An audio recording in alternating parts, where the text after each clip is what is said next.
항상 새로운 지식을 갈구하는 당신을 위해 오늘도 흥미로운 자료들을 한가득 안고 왔습니다. 네, 반갑습니다. 오늘 저희가 분석할 자료들도 정말 흥미진진하죠? 우리가 매일 스마트폰 화면을 무심코 넘기면서 소비하는 15초짜리 짧고 자극적인 영상들 있잖아요. 그런 홍수 속에서 가끔은 깊게 숨을 들이마시고 하나의 주제를 온전히 소화해내는 시간이 당신에게도 분명 필요하다고 생각합니다. 맞습니다. 그래서 오늘 저희가 준비한 이번 심층 탐구의 기준일은 2026년 3월 11일입니다. 네, 오늘의 주제는 바로 지금 대한민국 극장가를 완전히 뒤집어 놓은 영화 장항준 감독의 왕과 사는 남자, 일명 왕사남입니다. 정말 오랜만에 극장가의 활기가 도는 소식이에요. 사실 지난 몇 년 동안 극장 위기론이나 글로벌 OTT의 거센 공세 같은 좀 우울한 산업 지표만 가득했었잖아요. 그러니까요. 그런데 이렇게 2년 만에 보란듯이 1,000만 관객을 돌파한 영화가 탄생했으니 업계 전체가 들썩이는 게 당연하죠.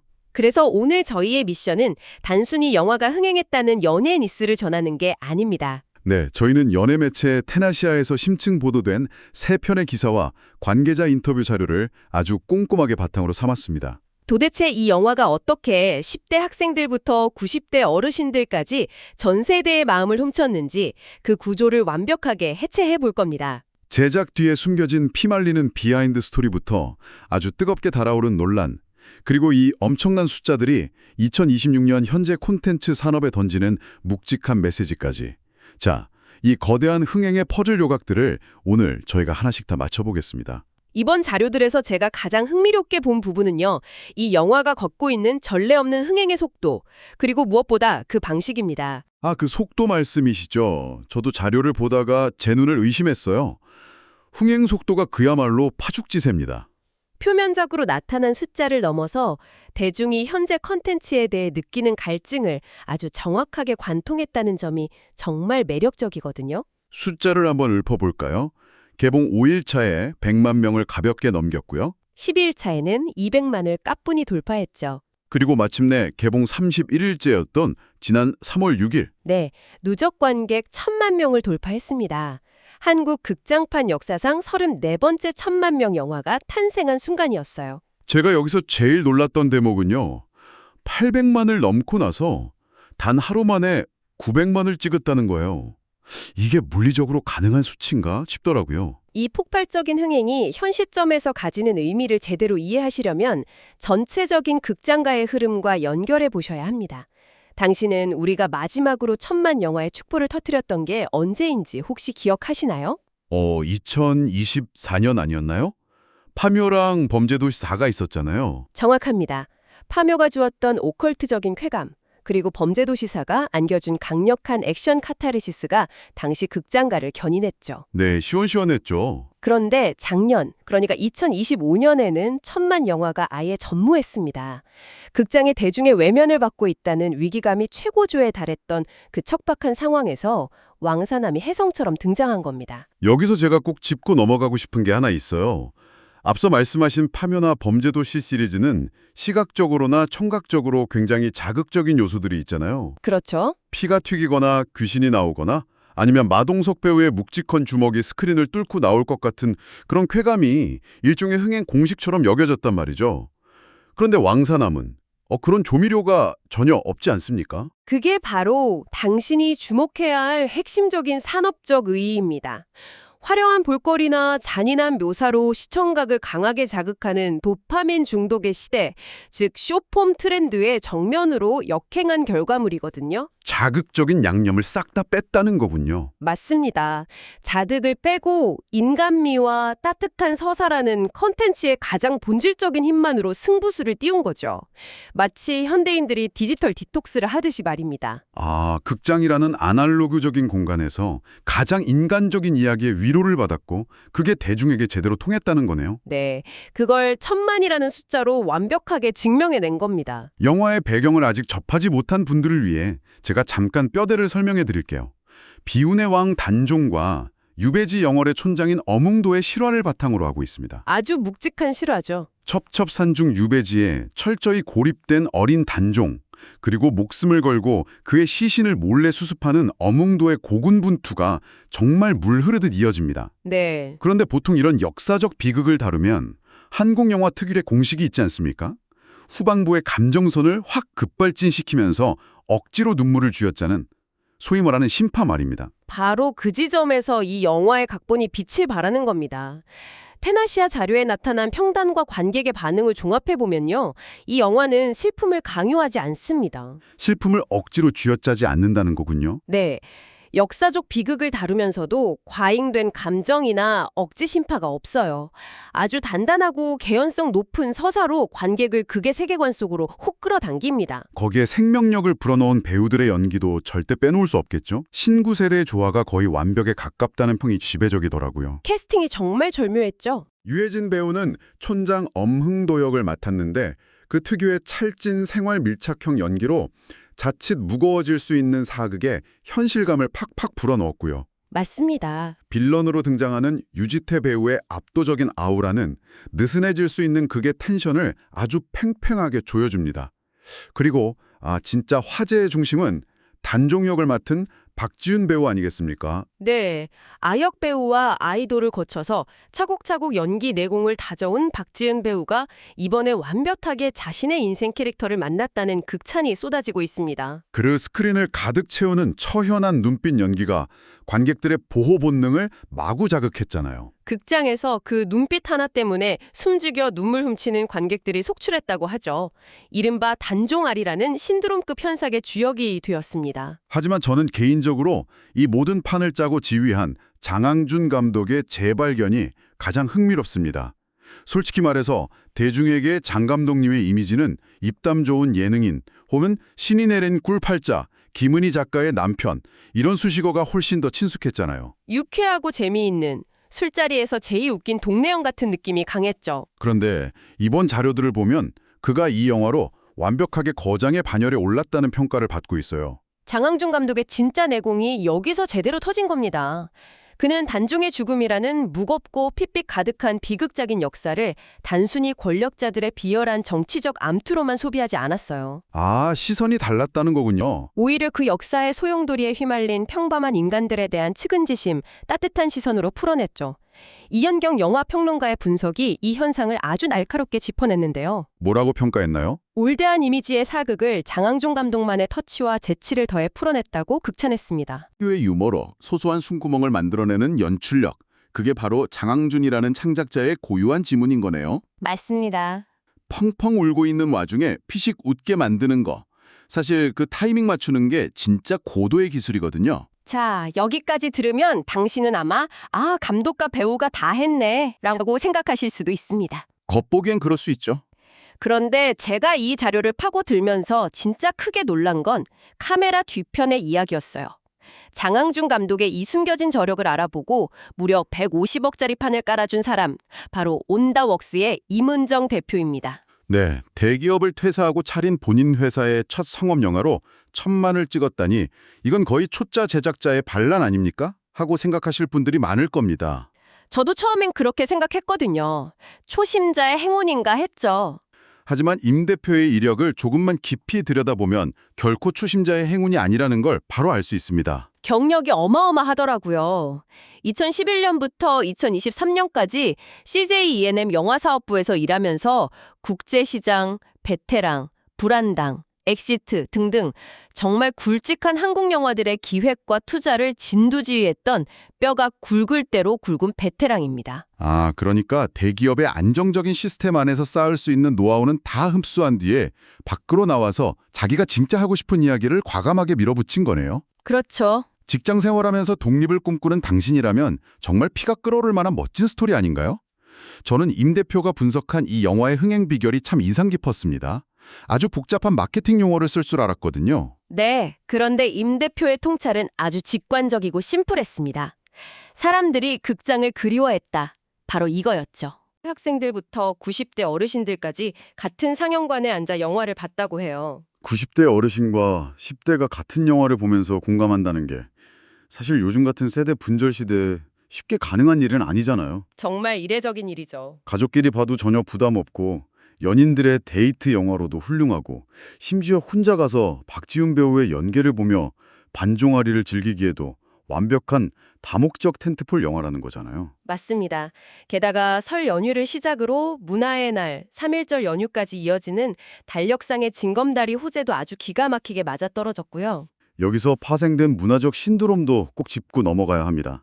관객들이 단순히 영화를 극장에서 여러 번 반복해서 보는 N차 관람에 그치지 않아요. 네, 그게 실제 배경인 영월의 유적지까지 직접 찾아가는 성지순례 열풍이 불고 있죠. 잘 만든 문화 콘텐츠 하나가 지역 경제의 흐름까지 통째로 바꿔놓는 아주 강력한 파급력을 보여주는 교과서적인 사례가 되고 있습니다. 이 대목에서 우리가 진짜 주목해야 할 숫자가 하나 나옵니다. 자본주의 사회에서 결과를 증명하는 가장 확실한 지표, 바로 돈 이야기죠. 흥미로운 부분이죠. 앞서 이 영화의 순제작비가 150억 원이라고 말씀드렸는데요. 요즘 물가 생각하면 결코 적은 돈이 아닙니다. 그런데 3월 10일 기준으로 극장 누적 매출액이 얼마인지 아십니까?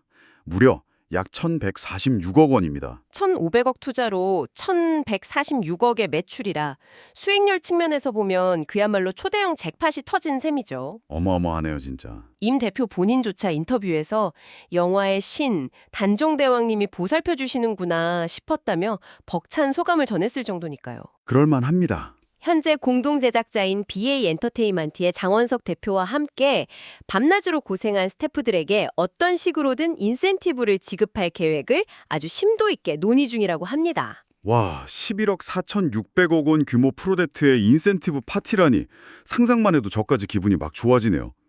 하지만 세상 모든 일이 그렇듯이 빛이 강하면 그림자도 짙게 마련입니다. 네, 피할 수 없는 부분들이 있죠. 이 엄청난 낭보 쪽에서도 영화가 마주해야 했던 꽤 무거운 논란, 그리고 관객들이 만들어낸 아주 황당하고 재미있는 에피소드들이 섞여 있습니다. 이 부분도 피해가지 않고 꼼꼼히 파헤쳐 보겠습니다. 가장 먼저 다뤄야 할 쟁점은 바로 표절 논란입니다. 2019년에 별세하신 연극 배우이자 극중 엄흥도의 실제 후손이신 분의 유족 측에서 문제를 제기하고 나섰죠. 네, 고인이 생전에 집필했던 드라마 어몽도 시나리오 초고와 이번 영화의 내용이 상당 부분 유사하다며 표절을 경하게 주장하고 있는 상황입니다. 여기서 저희가 분명히 선을 긋고 넘어가야 할 점이 하나 있습니다. 맞아요. 저희는 양측의 주장 중 어느 한쪽이 옳다 그르다 판단을 내리거나 편을 드는 것이 절대 아닙니다. 단지 제공된 기사 자료에 나타난 양측의 상황을 당신에게 최대한 객관적이고 중립적으로 전달해 드리는 것이라는 점 꼭 기억해 주시기 바랍니다. 자, 그럼 전문가님, 제작사 측의 입장은 어떤가요? 제작사 온다웍스의 반론 역시 테나시아 기사에 아주 명확하고 구체적으로 실려 있습니다. 이문정 대표는 사전에 참고한 작품이 단 하나도 없다고 단호하게 선을 그었습니다. 자신감의 근거가 뭔가요? 제작사도 이렇게 자신감을 보이는 이유는 바로 철저한 기록 때문입니다. 대사 한 줄 없던 완전한 원안, 기획 단계부터 작가들과 함께 작업한 트리트먼트, 초고 작업, 그리고 수많은 합숙 각색 과정을 거치며 남겨진 계약서와 회의록 등 모든 과정의 증거 자료가 확실하게 보존되어 있다는 입장입니다. 잠깐만요. 여기서 영화 용어 하나만 짚고 넘어갈게요.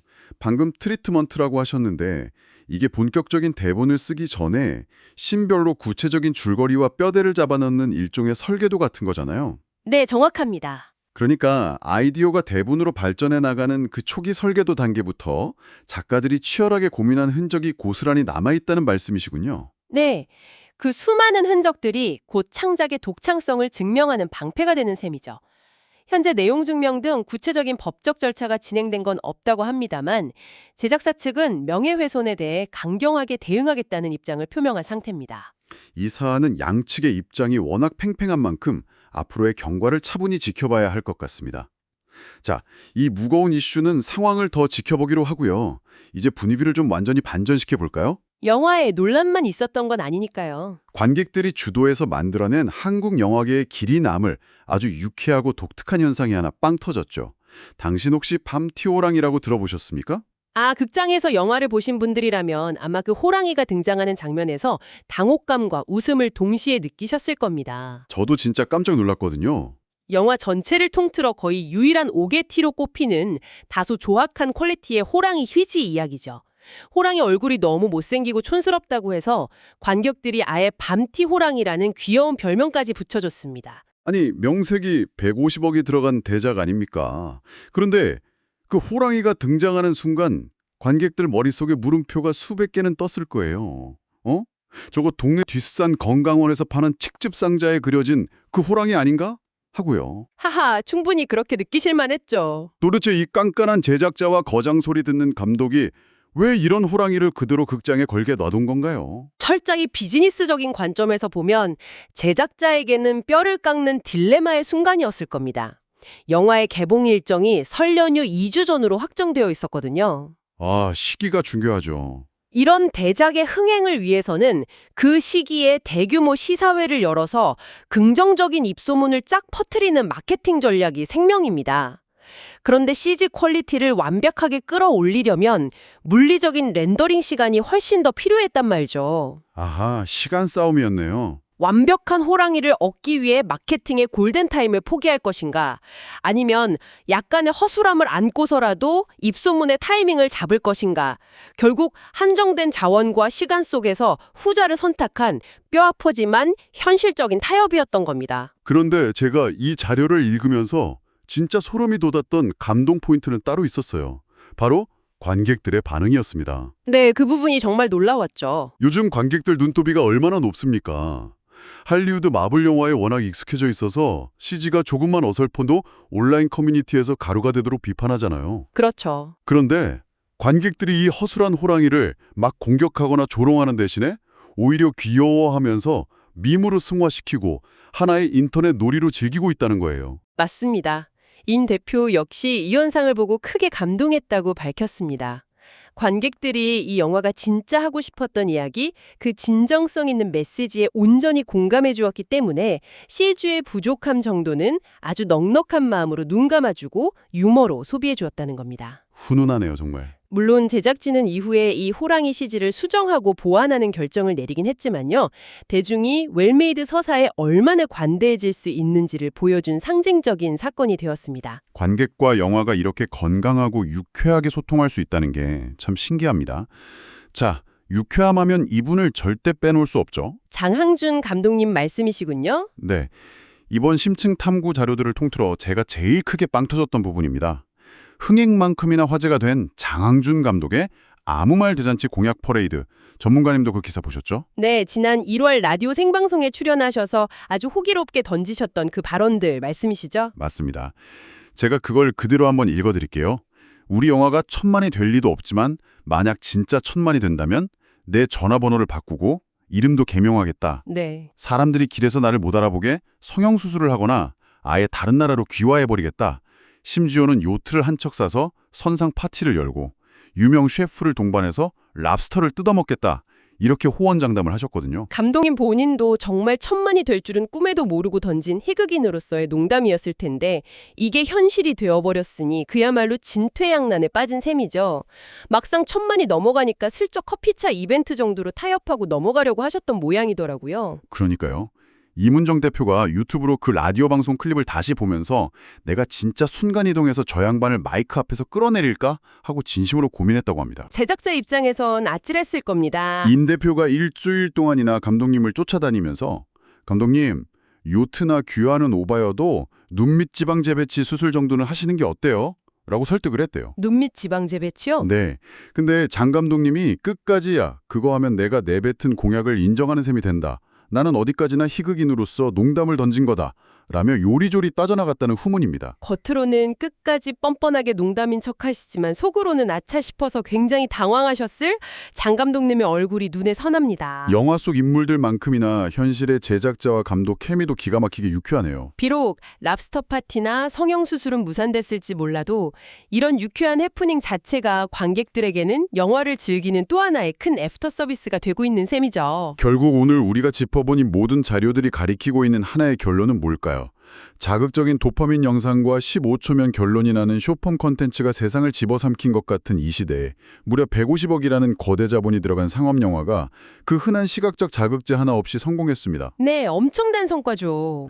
왕사남은 사람과 사람 사이의 인간미 그리고 타인의 아픔에 공감하는 측은지심이라는 가장 고전적인 감정이 현재의 관객들에게 얼마나 폭발적인 파괴력을 가질 수 있는지 확실하게 증명해냈어요. 오늘 우리가 해체해본 자료들을 하나의 맥락으로 꿰어보면 분명한 훌륭한 통찰을 얻을 수 있습니다. 어떤 통찰인가요? 극장이 망해간다는 산업 전반의 짙은 위기감 속에서도 표절십이라는 예민한 악재가 불거져도 심지어 밤티 호랑이 같은 블록버스터의 치명적인 기술적 결함이 노출되었음에도 불구하고 대중은 기꺼이 지갑을 열고 극장으로 향했습니다. 네. 왜일까요?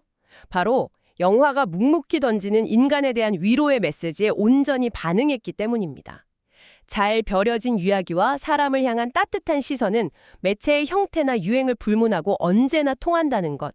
이것이 요동치는 2026년 콘텐츠 시장에 이 영화가 남긴 가장 묵직한 시사점입니다. 맞습니다.